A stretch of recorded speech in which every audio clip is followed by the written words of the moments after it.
வணக்கம் நண்பர்களே. திருச்செந்தூர் கோயிலில் ஒரு அம்மா 15 வருஷமாக பிச்சை எடுத்துக்கிட்டு இருக்கிறாங்க. அந்த அம்மா பிச்சை எடுக்கிற ஒரு இடத்துல திடீர்னு ஒரு புதுசாக ஒருத்தர் உட்காந்து பிச்சை எடுக்க ஆரம்பிக்கிறாரு.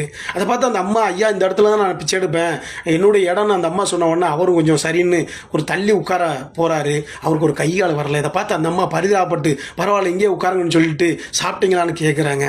அவர் கண்ணீரால் பதில் சொல்கிறாரு. போய் இட்லி வாங்கி அவர் கொடுக்குறாங்க. அவர் சாப்பிட்றாரு. அவரை பற்றி விசாரிக்கிறாங்க. அவர் சொல்கிறாரு, நான் கைகால் நல்லா இருக்கும்போது குடும்பத்துக்கு நல்லா உழைச்சி போட்டேங்க, திடீர்னு எனக்கு கைகால் வராமல் போயிடுச்சு, என் பொண்டாட்டி என்னையா தண்டத்துக்கு உட்காந்து சாப்பிட்ற, தண்டத்துக்கு இருந்து சாப்பிட்றேன்னு சொல்லியே வீட்டை விட்டு விரட்டிட்டாங்கன்னு அழுதுகிட்டே சொல்கிறாரு.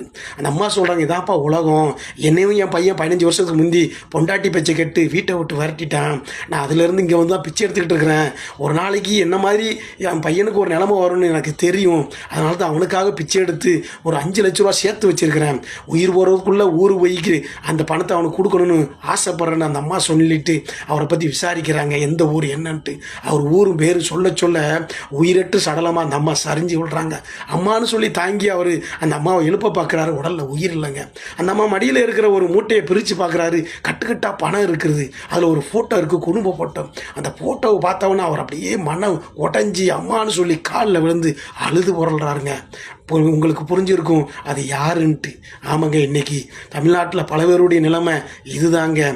இருக்கிற வரைக்கும் நம்மளை தாங்குவாங்க, இல்லைன்னா வீட்டை